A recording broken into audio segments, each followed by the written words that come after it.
नमस्कार विद्यार्थी मित्रों, मैं योगेश भाई मोदी आपको 9वीं कक्षा में हिंदी पढ़ाऊंगा।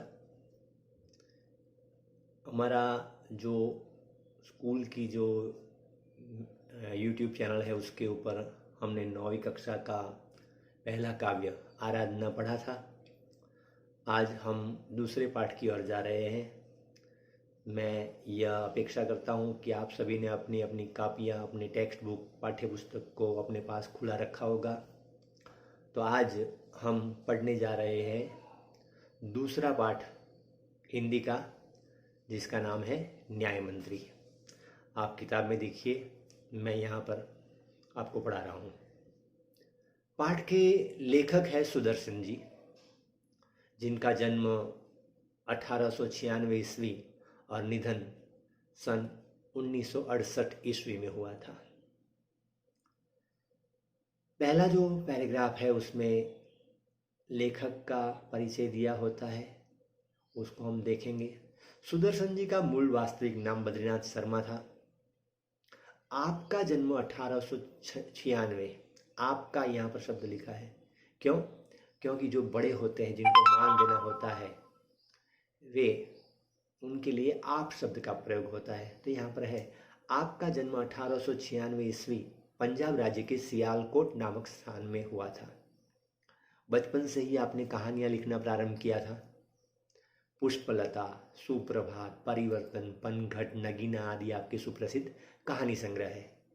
आपका एकमात्र उपन्यास है भागवंती। ठीक है, तो यहाँ तक लेखक का परिचय था। अब जो तीसरा पैराग्राफ है उसमें क्या है कि इस कहानी में हम क्या पढ़ेंगे, हमें लेखक क्या कहना चाहते हैं। इस कहानी में सम्राट अशोक सर्वश्रेष्ठ न्याय मंत्री की खोज में थे। शिशुपाल से मुलाकात होने पर उसकी योग्यता देखकर उसे न्याय मंत्री बनाया। न्याय न राजा देखता है न रंक। न्याय तंत्र पर विश्वास दिलाने के लिए यहाँ प्रयास किया है। नई पीढ़ी के लिए इस प्रेरक कहानी द्वारा न्याय तंत्र की जिम्मेदारी का भी महत्व समझाया गया है। तो यह था हमारा आरंभ, प्रस्तावना। अब शुरू होती है हमारी कहानी। देखिए, कहानी को भी आपको ध्यान से पढ़ना आना चाहिए। जो लेखक जिस पात्र के द्वारा हमारे तक पहुंचना चाहते हैं, उसको आपको महसूस करना होगा। जब आप भाव के साथ इसको पढ़ोगे, सुनोगे, तभी आपको यह महसूस होगा कि लेखक हमें यह बात बताना चाहते हैं। ठीक है, तो ओके, शुरू करते हैं। संध्या का समय था। चारों ओर अंधकार फैल चुका था। ऐसे में किसी ने बाहर गुजराती में આપણે बाहर कहिए, हिंदी में बोलते हैं बाहर। ऐसे में किसी ने बाहर से घर का दरवाजा खटखटाया। कौन है? ब्राह्मण शिशुपाल ने थोड़ा सा दरवाजा खोलते हुए पूछा। एक परदेसी, बाहर से आवाज आई। क्या मुझे रात काटने के लिए स्थान मिल जाएगा? जैसे ही शिशुपाल ने पूरा दरवाजा खोला, उनके सामने एक नवयुवक खड़ा था। उन्होंने मुस्कुराकर कहा, यह मेरा सौभाग्य है। अतिथि के चरणों से यह घर पवित्र हो जाएगा। आइए, पधारिए। अतिथि को लेकर शिशुपाल घर में गए और उनका आदर सत्कार किया। एक शब्द है अतिथि, जिसके आने की तिथि निश्चित नहीं है, वह शब्द समूह के लिए एक शब्द में पूछा जाता है। ठीक है, तो आपको याद रखना है। फिर आगे बढ़ते हैं। फिर दोनों उस समय की देश की अवस्था पर बातें करने लगे। अतिथि के रूप में आया है, जो भी व्यक्ति आया है वह कौन है, धीरे धीरे में मालूम पड़ेगा कि आखिर वह कौन है। फिर दोनों उस समय की देश की अवस्था पर बातें करने लगे। शिशुपाल ने कहा, आजकल बड़ा अन्याय हो रहा है। परंतु परदेसी इस बात से सहमत न था। वह बोला, दोष निकालना तो सुगम है, परंतु कुछ करके दिखाना कठिन है। शिशुपाल बोले, अवसर मिले तो दिखा दूं कि न्याय किसे कहते हैं। तो आप अवसर चाहते हैं? हाँ, अवसर चाहता हूं। फिर कोई अन्याय नहीं होगा? बिल्कुल नहीं। कोई अपराधी दंड से न बचेगा? नहीं। परदेसी ने मुस्कुराकर कहा, यह बहुत कठिन काम है। ब्राह्मण के लिए कुछ भी कठिन नहीं है, मैं न्याय का डंका बजाकर दिखा दूंगा। परदेसी धीरे से मुस्कुराया पर कुछ न बोला। फिर कुछ देर के बाद वे सो गए। सुबह उठकर उस परदेसी ने शिशुपाल को धन्यवाद देकर उनसे विदा ली। पहला प्रसंग था यहाँ पर। एक परदेसी शिशुपाल के घर पर आया है। शिशुपाल ब्राह्मण है, उसने अपने घर पर अतिथि का स्वागत किया, आदर सत्कार किया, उनको जो भी खिलाना पिलाना होगा। फिर दोनों इस राज्य की शासन व्यवस्था की और जो भी तकलीफें हैं उसके बारे में बताने लगा। शिशुपाल को थोड़ी थोड़ी फरियाद है कि हमारे राज्य में कुछ अच्छा नहीं हो रहा है, अगर मुझे ऐसा मौका मिला तो मैं यह सब हल कर सकता हूँ, इस सब समस्याओं को दूर कर सकता हूँ। उन्हें नहीं मालूम है कि उनके सामने जो भी परदेसी आया है वह कौन है। आप भी नहीं जानते। देखें आगे क्या होता है कि वह परदेसी कौन था। अब सुबह उठकर परदेसी जी ने शिशुपाल को धन्यवाद देकर उनसे विदा ली। क्यों धन्यवाद दिया? कि उन्होंने रात को अपने यहाँ पर ठहरने का अवसर, मौका दिया, जगह दी। अब दूसरी बात, दूसरा प्रसंग आएगा। कुछ दिनों बाद शिशुपाल के घर कुछ सिपाही आए और उन्हें दरबार में चलने के लिए कहा। शिशुपाल सहम गए, डर गए। वे समझ नहीं सके कि सम्राट ने उन्हें क्यों बुलाया है। कहीं उस परदेसी ने तो सम्राट से सच्ची झूठी शिकायत नहीं कर दी। दरबार में पहुंचकर शिशुपाल का कलेजा धड़कने लगा। कलेजा धड़कना, घबराना, बहुत घबरा रहे हैं कि क्या होगा, क्योंकि राजा वाजन वांदरा, गुजराती में कहावत है, इन दिनों का कोई ठिकाना नहीं, कब क्या करेंगे। अगर खुश हो जाते हैं तो राजपाट भी दे सकते हैं और गुस्सा हुए तो फिर सिर भी जा सकता है। दरबार में पहुंचकर शिशुपाल का कलेजा धड़कने लगा जब उन्होंने देखा, क्या देखा, कि परदेसी ही सम्राट अशोक है। कौन थे? परदेसी जो आए थे उनके घर पर, वे स्वयं सम्राट अशोक थे। और उन्होंने, अब शिशुपाल को याद आ रहा है कि मैंने उस परदेसी के साथ अपने राज्य, अपने राजा के बारे में क्या क्या कहा था कि कुछ अच्छा नहीं हो रहा है, और ये राजा खुद थे, अब क्या होगा मेरा। यहाँ पर एक शब्द मैंने देखा कि उन्होंने देखा कि देखिए कि परदेसी ही सम्राट अशोक है, कि यहाँ पर क है, उसके आगे रस्व ही है। आपको याद रखना है, जहां पर भी गुजराती में उसके लिए के शब्द का उपयोग कर, कारण के, तो जहां पर क्योंकि, तो ऐसे जोयू के, उन्होंने देखा कि, जोयू के, तो जहां पर के शब्द का उपयोग होता है गुजराती में, तो उसके लिए हिंदी में रस्व की का उपयोग होता है। ठीक है। और जहां पर दीर्घ ई होता है क के पीछे, तो ना, नी, नु के लिए जो उपयोग होता है वह की का प्रयोग होता है, दीर्घ ई। ठीक है, यहाँ पर रस्व ही है। ठीक, आगे चलते हैं। अब देखते हैं कि सम्राट अशोक के सामने अब शिशुपाल तो पहुंच गए हैं, भला बुरा भी कहा था देश की शासन व्यवस्था के बारे में, अब क्या होगा। दरबार में पहुंचकर शिशुपाल का कलेजा धड़कने लगा जब उन्होंने देखा कि परदेसी ही सम्राट अशोक है। सम्राट बोले, ब्राह्मण देवता, मैं आपको न्याय का अवसर देना चाहता हूं, आप तैयार हैं? पहले तो शिशुपाल घबराए, फिर बोले, यदि सम्राट की यही इच्छा है तो मैं तैयार हूं। ये तो तैयार हो गया शिशुपाल तो। बहुत ठीक, कल से आप न्याय मंत्री हुए, सम्राट ने कहा और अपने हाथ से अंगूठी उतारकर शिशुपाल को पहना दी। और यह सम्राट अशोक की राजमुद्रा थी। अंगूठी, उंगली में अंगूठी, अंगूठी में नगीना। तो यह अंगूठी जो है उसको क्या कहते हैं, गुजराती में बोलते हैं वींटी। ठीक है। तो उस अंगूठी के अंदर सम्राट अशोक की राजमुद्रा थी, वह उस पर, कि उसे आप बताओगे तो आप राजा के कोई सेवक हो, यह माना जाएगा। ठीक है।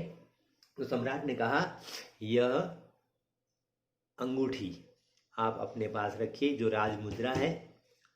अब शिशुपाल न्याय मंत्री थे, उन्होंने राज्य की समुचित व्यवस्था करना आरंभ कर दिया। उनके शुभ प्रबंध से राज्य में पूरी तरह शांति रहने लगी, किसी को किसी प्रकार का भय नहीं था। लोग दरवाजे तक खुले छोड़ जाते थे।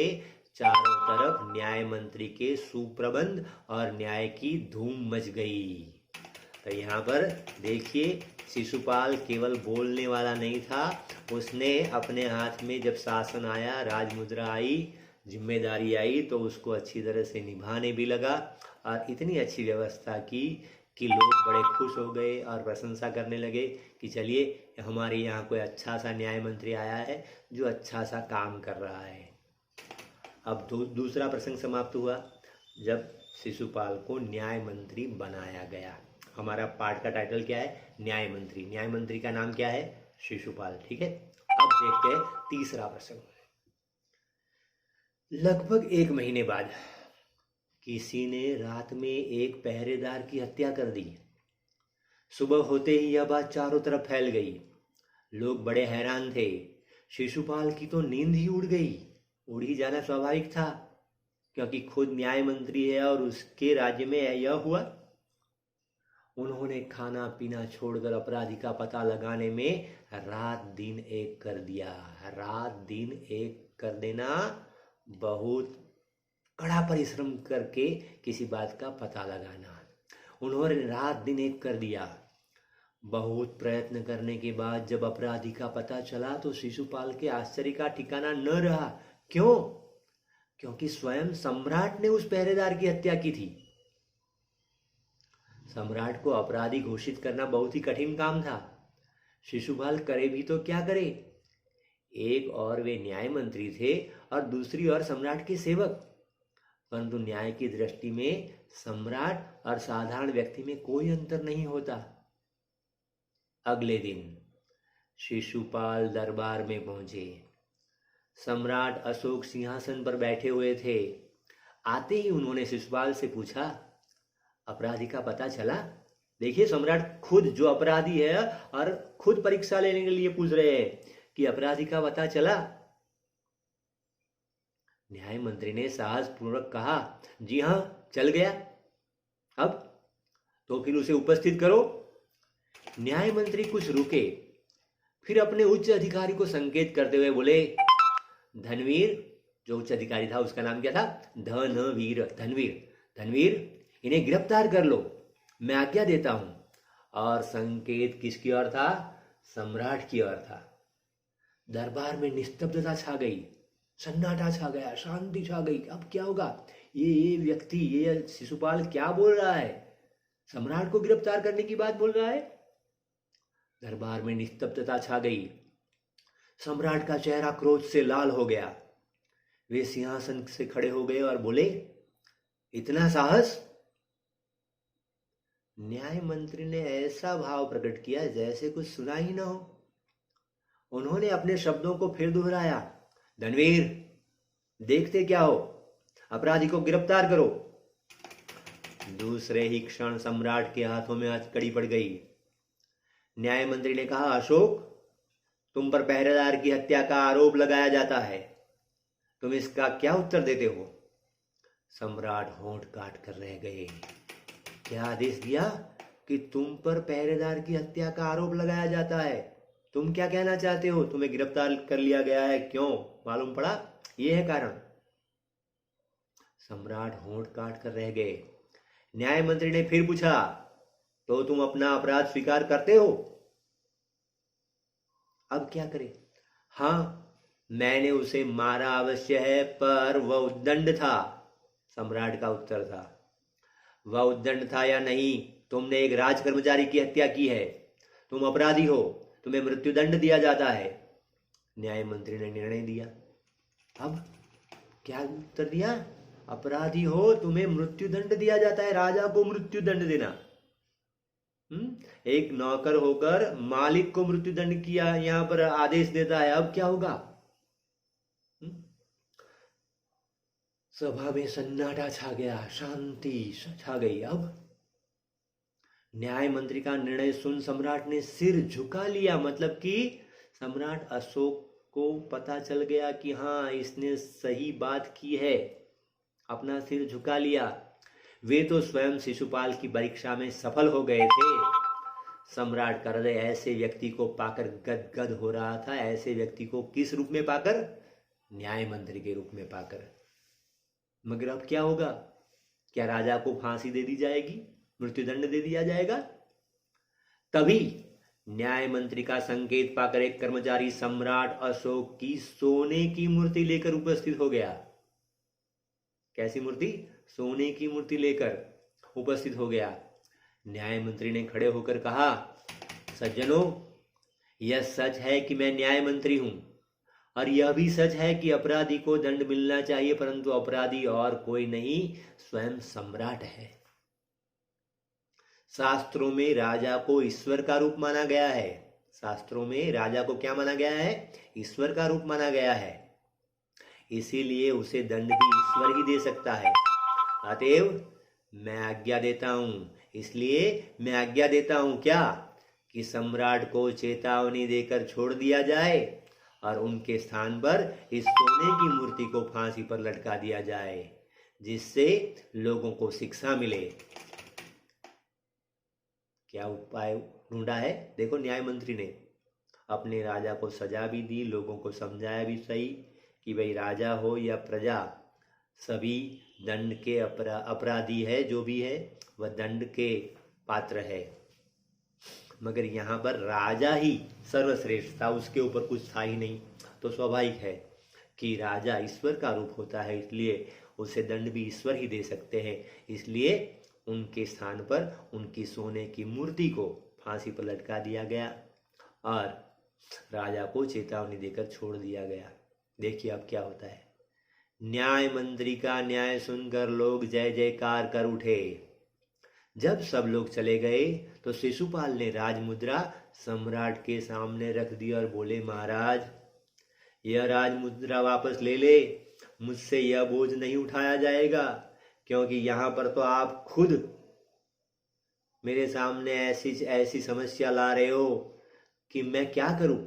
एक और न्याय है, एक और आप है, मुझे न्याय देना तो जरूरी है मेरे लिए, और आप जैसे स्वामी के लिए मैंने ऐसे मृत्युदंड की सजा दी, अब मुझसे यह कार्य नहीं हो पाएगा।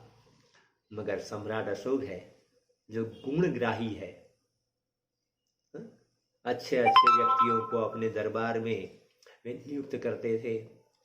अशोक ने सम्मान भरी दृष्टि से उनकी ओर देखते हुए गदगद कंठ से कहा, आपने मेरी आंखें खोल दी, आपने मेरी आंखें खोल दी है। आपका साहस प्रशंसनीय है, एक राजा को मृत्युदंड देना आपका साहस प्रशंसनीय है। यह बोझ आपके अतिरिक्त और कोई नहीं उठा सकता। और उन्होंने कहा कि आप न्याय मंत्री थे और आप न्याय मंत्री रहेंगे, आपको यह वापस राजमुद्रा करने की जरूरत नहीं है। न्याय मंत्री निरुत्तर हो गए। तो ये थे हमारे सम्राट अशोक। आपको मालूम है, सम्राट अशोक की एक स्मृति हमारे गुजरात में भी है। कहाँ पर है मालूम है? जूनागढ़। जब गिरनार की तलहटी में आप जाओगे ना, तो वहां पर अशोक का शिलालेख एक जगह पर है। शिलालेख का अर्थ होता है शिला के ऊपर लिखा गया लेख। एक पत्थर है बड़ा सा काला सा, उसके ऊपर सम्राट अशोक ने अपनी राज आज्ञा कुछ उसके ऊपर बनवाई है। तो आज भी वहां पर आप देखोगे, जब भी जूनागढ़ जाओगे गिरनार पर्वत पर, तो उसके बीच में उसकी तलहटी में पहुंचते पहुंचते रास्ते में यहाँ पर सम्राट अशोक का शिलालेख आपको देखने को मिलेगा। अवश्य देखना। नीचे देखते हैं शब्दार्थ और टिप्पणी। सौभाग्य, सद नसीब, सुगम यानी सरल, अवसर मिलेगा, मौका मिलेगा, राजमुद्रा राष्ट्र की निशानी, सुप्रबंध सुव्यवस्था, उद्दंड अविवेकी, निस्तब्धता शांति। तो यह था हमारा पाठ का नाम क्या था? न्याय मंत्री। नीचे कुछ मुहावरे दिए हैं। सहम जाना, आश्चर्यचकित होना, कलेजा धड़कना, चिंतित होना, धूम मच जाना, प्रसिद्ध हो जाना, रात दिन एक करना, कड़ी मेहनत करना, होंठ काटना, आश्चर्य में पड़ना, सिर झुकाना, लज्जित होना और गद गद हो जाना भाव विभोर हो जाना, आंखें खोल देना, सही परिस्थिति समझाना।